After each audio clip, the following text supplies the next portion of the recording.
오늘은 쌤이 수능에서 국어 찍는 법을 알려줄 건데 홀수형을 먼저 알려줄 거고 짝수형은 뒷부분에서 알려줄게. 그런데 우리가 모든 파트에 모든 문제를 찍을 수는 없기 때문에 가장 활용도 있는 부분만 확인해보자. 독서랑 문학 파트에 3점짜리를 몇 번으로 찍는 게 가장 좋은지 통계적으로 보여줄게. 2점짜리 같은 경우에는 변수가 너무나 많아서 제외할 거고, 또 선택 과목 같은 경우에 왜 안 알려주냐고 할 수도 있을 텐데, 선택 과목은 사실 너네가 어느 정도 풀 수 있고 또 거기까지 분석을 하게 되면 사실 이거는 찍기에 목숨 거는 게 돼서 의미가 없어지기 때문에 가장 필요하고 현실적인 부분만 알려줄게. 우선 첫 번째로 1번은 찍지 마라. 왜냐면 이 표를 한번 보면 알 수 있듯이 1번의 경우 확률이 너무나 안 나와. 여기도 이렇게 쭉 확인할 수가 있지. 그래서 21년도에 총 합을 봐도 1번은 4%, 또 수능에서는 0%고, 그 다음 22년도에서도 마찬가지야. 최종적으로 8%밖에 안 나왔고 수능에선 나오지 않았어. 0%고 2, 3학년도에서 유일하게 수능에서 1번이 정답이 한 번 됐는데 또 그 정답도 이 문제였거든.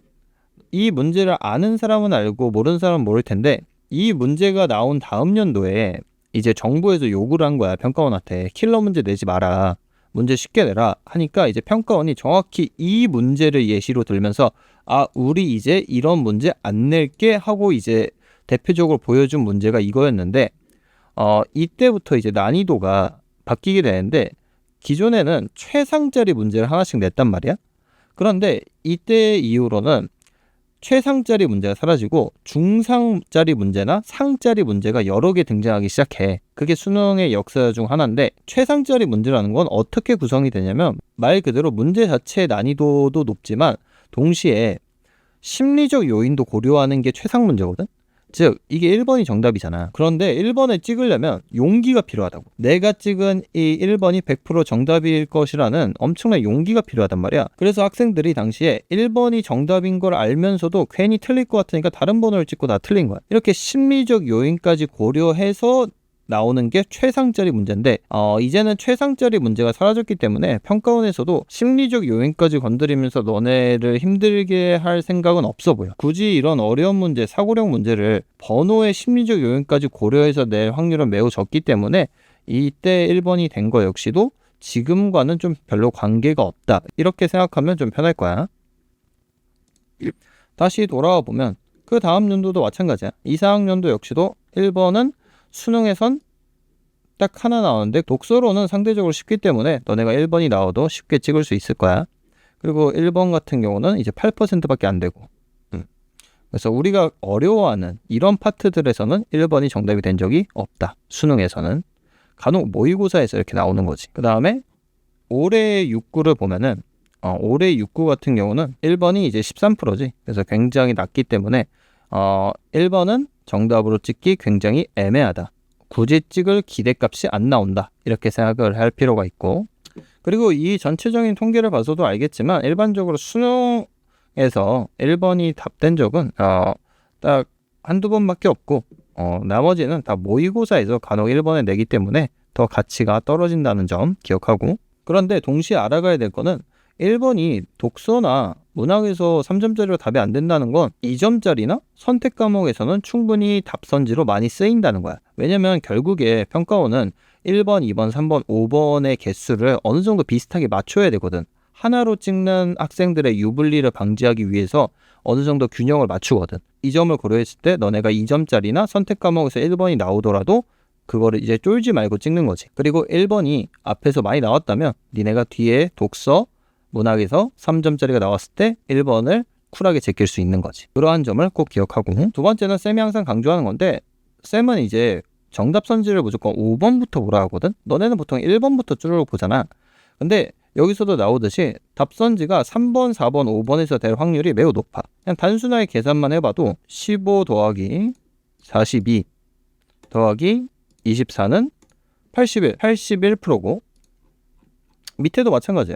16 더하기 31 더하기 21은 68, 70%에 육박하고, 밑에도 21 더하기 25 더하기 26은 72. 이렇게 다 계산해보면 3, 4, 5번에서 정답이 될 확률이 항상 70%가 넘어. 무조건.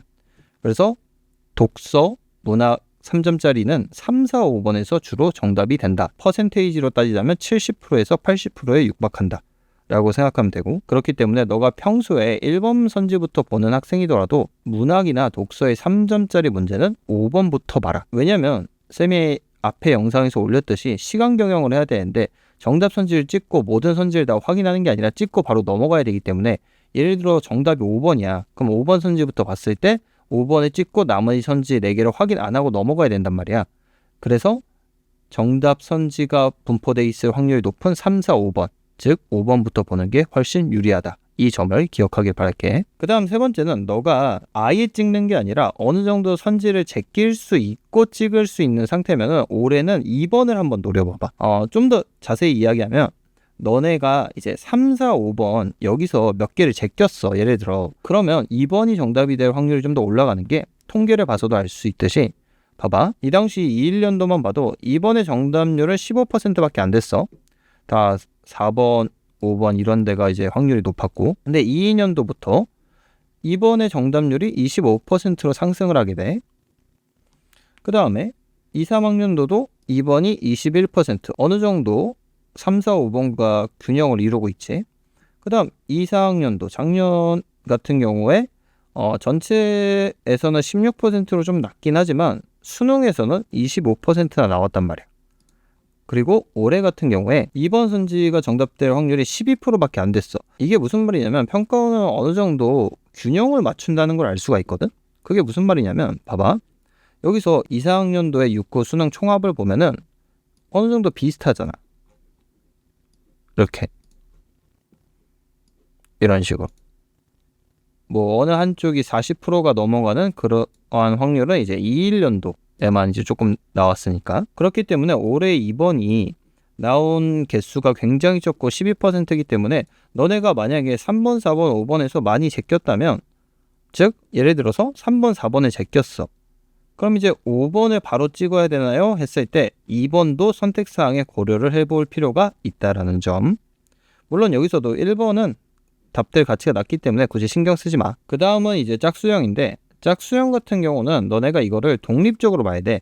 왜냐면 홀수형, 짝수형이 구분되는 건 수능밖에 없기 때문에 6월, 9월은 짝수형에 포함되지 않거든. 그래서 2일 수능 하나 독립적으로, 2 수능 독립적으로, 2, 3 수능 독립적으로 이런 식으로 이제 확인을 해야 되는데, 작년 수능까지 이렇게 살펴보면은 이런 결과가 나오는데, 이거 같은 경우는 균형을 맞출 필요가 없어. 왜냐면 이 4번의 수능이 다 독립적으로 시행된 거기 때문에 그냥 단순 합으로 구하면 돼. 그랬을 때 4번, 5번이 정답이 된 확률이 압도적으로 높아. 그렇다는 건 짝수형에 걸렸다, 자기가.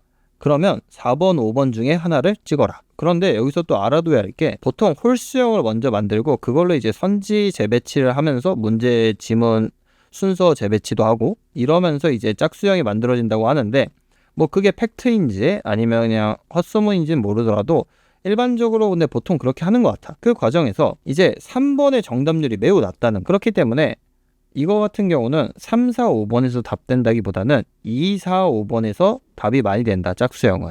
그렇게 생각하면 좋을 거야. 그래서 너가 만약에 4, 5번에 제꼈다. 근데 나머지는 도저히 모르겠어. 그렇다면 홀수형처럼 3번에서 찍지 말고 2번에서 찍는 게 더 가치가 높다라고 볼 수가 있다. 그래서 지금 한번 쌤이 쭉 보여줄게. 필요한 부분이 있다면 캡처해도 좋고, 이렇게 팩트들로 이제 구성을 해놓은 분석이기 때문에 너네가 필요하다면 쌤의 분석 말고도 너네가 이 자료를 보고 너네만의 이제 분석을 해갖고 찍기 자료에 활용을 하면 좋을 것 같다. 그리고 찍기 분석은 어디까지나 최후의 방법이야. 그러니까 너무 맹신하지 말고 항상 참고하는 용도로만 사용하길 바랄게. 그럼에도 이제 마지막에 공부는 안 되고 할 거 없을 때 괜히 다른 유튜브 보면서 이상한 짓 하지 말고 이거 보면서 조금이라도 확률 높은 데서 찍을 수 있는 방법이 무엇인지를 공부하는 게 너네한테 더 도움이 될 거야. 그래서 수능이 이제 정말 얼마 안 남았는데, 이 얼마 안 남은 기간 공부는 최대한 열심히 해야 돼. 마지막 가서는 찍는 거 역시도 하나의 실력이니까 너네가 그것까지도 연습해서 수능장에 가서 좋은 성적을 내고 오길 바랄게. 자, 그럼 안녕.